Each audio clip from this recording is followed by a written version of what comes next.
Why mobile broadband never took off, even with FWA. When we think about the evolution of the internet, it's easy to see how expectations and reality often don't line up. Take mobile broadband, for example.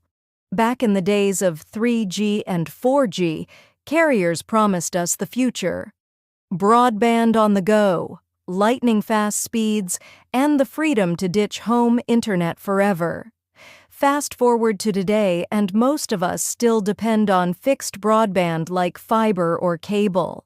Mobile broadband exists, and even got a fresh marketing label, Fixed Wireless Access or FWA, but it never became the universal replacement we were promised. So why did mobile broadband fail to become the king of home internet, even with the rise of FWA? Let's dig in. The promise of broadband without wires. At first, the idea of mobile broadband was magical.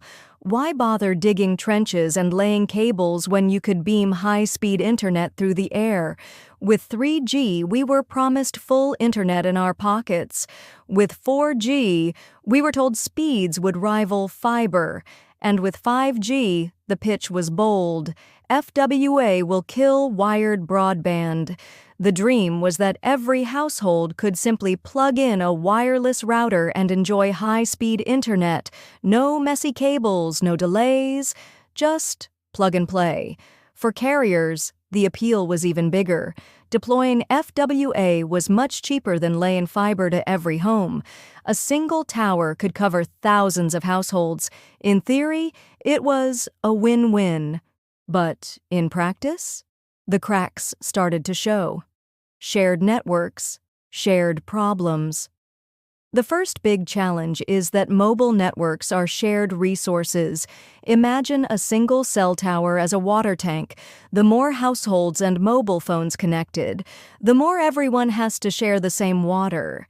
If just a few people are using it, speeds are great. But when everyone streams Netflix, games, and video calls at once, the pressure drops and your internet slows. Fiber and cable don't face this problem in the same way. They're designed for dedicated, stable bandwidth to each home. This makes mobile broadband, including FWA, unpredictable. Sometimes it feels blazing fast, other times painfully sluggish. For casual browsing, fine. But for modern households running multiple 4K streams, gaming sessions, and work calls, the instability is frustrating. The data cap dilemma. Another roadblock: data caps. Traditional home broadband usually offers unlimited usage. You can stream, download, and work without watching the meter. Mobile broadband? Different story. Even so-called unlimited FWA plans often include fine print. After 100, 200, or maybe 500 gigabytes, your speeds drop dramatically. Now consider this. One household streaming Netflix in 4K for a month can easily burn through 1 terabyte of data. Add in cloud backups, online gaming, and video calls, and suddenly FWA feels like a leash, not freedom. For light users, maybe it works, but for families and professionals, data caps turned FWA into a compromise. Latency, jitter, and reliability. Speed isn't everything. Latency, the time it takes for data to travel back and forth, matters just as much, especially for real-time applications. FWA often struggles here. Wireless signals fluctuate with congestion, distance from towers, interference, even weather conditions. That means higher latency, jitter, and packet loss. For browsing, this might not matter, but for Zoom meetings, online gaming, or remote work, it's noticeable and sometimes unacceptable. Wired fiber, by contrast, delivers rock-solid performance day in and day out. 5. The rural promise and the rural reality. One of the strongest pitches for FWA was rural coverage. In places where laying fiber was too expensive, FWA could step in as a quick solution. And in some regions, it did make a difference. For rural users stuck with dial-up or DSL, FWA was a huge improvement. But here's the irony. Rural networks often had fewer towers, more distance between households, and weaker backhaul. That meant FWA in rural areas frequently underdelivered, slower speeds, weaker signals, and overcrowded towers. The very places FWA was supposed to shine often ended up disappointed. Economics. Why carriers push FWA? So why do carriers keep pushing FWA if it's flawed? Simple economics. Laying fiber to every home is expensive and slow. FWA, on the other hand, can be deployed quickly and cheaply. For carriers, it's a way to monetize their 5G investments without waiting years for fiber rollouts. In countries like the US, Verizon and T-Mobile are aggressively marketing 5G FWA as a home broadband option. And yes, some customers love it, especially in cities where coverage is strong. But for carriers, FWA is less about replacing fiber and more about filling gaps, locking in customers, and squeezing more revenue from existing mobile infrastructure. Competition, fiber, cable, and now satellite. While FWA was trying to prove itself, other technologies were racing ahead. Fiber expanded quickly in urban areas, offering gigabit and even multi-gigabit speeds with symmetrical upload and download. Cable operators upgraded to DOCSIS 3.1 and beyond, delivering hundreds of megabits at competitive prices.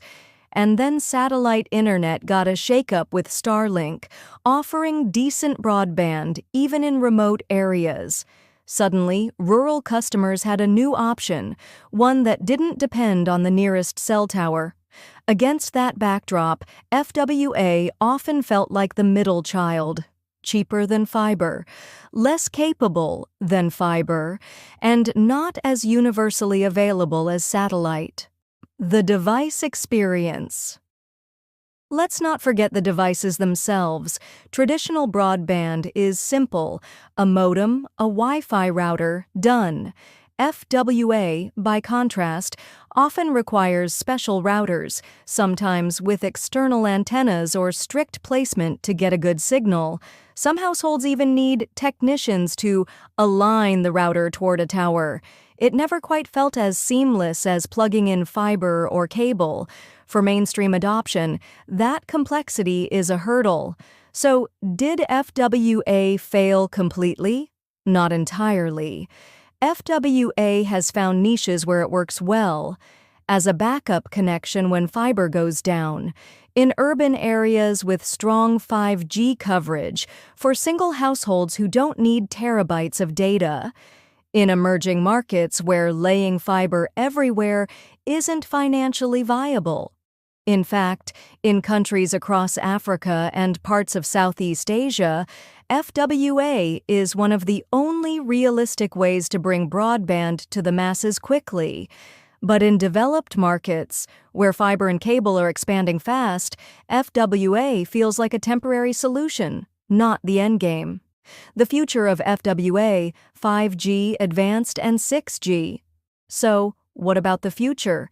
With 5G advanced, carriers promise better performance, lower latency, and smarter traffic management for FWA.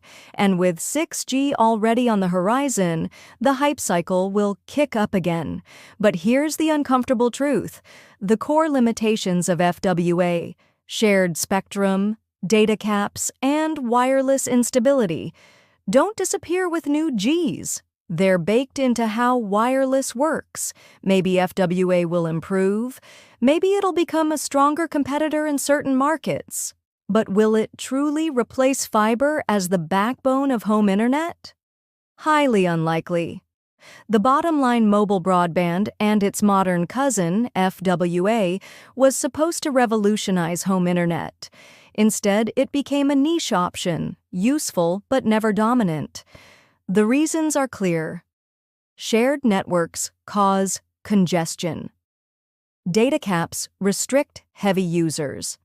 latency, and reliability fall short. Fiber, cable, and even satellite outcompeted it. FWA didn't fail entirely, it found its place, but it never lived up to the grand promises. So the next time you hear that 6G will replace fiber or wireless will kill wired broadband, remember the history of mobile broadband. Because maybe the problem isn't the technology. Maybe it's the story we keep being sold. Thanks for hanging out with Tech Truths Uncovered. If you enjoyed this ride beyond the hype, smash that like button, share with your crew, and subscribe for more tech adventures. Don't forget the bell, so you're first to catch the real story behind the latest innovations. Stay curious. This is Beyond Tech Hype.